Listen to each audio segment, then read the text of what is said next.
तो जब गुरु रूपी हनुमान या गुरु रूपी प्राण देने वाले जो हनुमान हैं संजीवनी के साथ आपके जीवन में प्रवाहित होते हैं, उसके उपरांत ही संहार होता है उस विकार का जिसने मन रूपी सीता को चुराया। और जब मन वापस राम के पास आ जाता है, आत्मा के पास आ जाता है, तब हैप्पी फैमिली।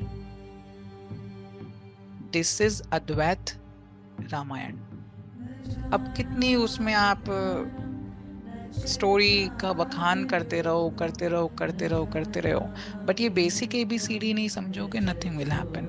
आपके जीवन में राम आप हो। आपके जीवन में राम आप हो। आपके जीवन में आपका मन सीता है। आपके जीवन में आपकी जो सिचुएशंस आपने पैदा करी, उसको किसी भी असुर का नाम दे दो, रावण का ही दे दो। अब मन दुखी है, राम दुखी है। गुरु रूपी हनुमान रूपी जीवन संजीवनी देने वाले जो गुरु रूपी हनुमान है वो जीवन में आए। अब ये सारी आपको प्रक्रिया हमने समझाई, उसको कैसे यूज करना है that is up to you. जितना गुरु का संजीवनी शक्ति का प्रयोग करोगे, उतना आसुरिक रूपी विकारों का संहार होगा, उतना मन आपका उन विकारों से मुक्त होगा, मन पवित्र होगा, मन निर्मल होगा, मन निश्चल होगा, और मन आत्मा के उतना ही करीब होगा।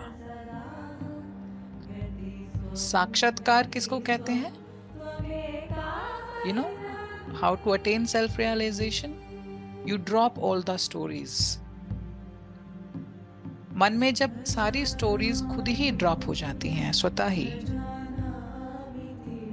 तब मन और जीवात्मा के बीच में कोई लेयर नहीं रहती। आपकी फोर्थ बॉडी में कोई भी इंप्रेशन जब नहीं रहता, मेमोरीज नहीं रहती, देन फोर्थ बॉडी सभी सारी बॉडी सिकुड़ करके आत्मा में उस गॉड पार्टिकल्स में एक हो जाती हैं।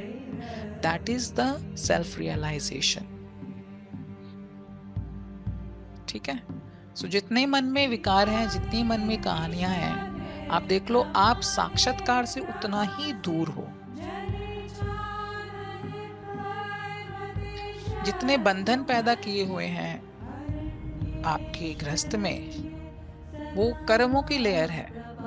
कभी माँ बन करके चुका रहे हो घर में, कभी बीवी बन करके चुका रहे हो, कभी किसी की बहन, किसी का बेटा, किसी का पति। ऋण ही तो है। और वो डेप्थ कैसे आई? पास्ट लाइफ से आई। वो कहाँ लिखा है लेन देन का कर्म, किसको कैसे देना है, कैसे चुकाना है? आपकी फोर्थ बॉडी में लिखा हुआ है, इंप्रेशंस के रूप में। अब जैसे जैसे जीवन आगे बढ़ रहा है, जीवात्मा का प्रकाश उन घटनाओं पे पड़ रहा है और वो फलीभूत हो रही हैं। This is all is happening and this will happen. साक्षात्कार भी खुद नहीं आएगा, उसको पैदा करना पड़ेगा।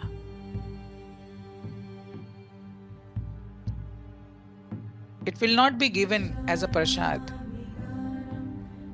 मुझे किस डायमेंशन तक पहुंचना है, उसका भी मन ही से उसकी इच्छा डिसाइड होगी। वो बीज उस घटना का आप ही बोओगे।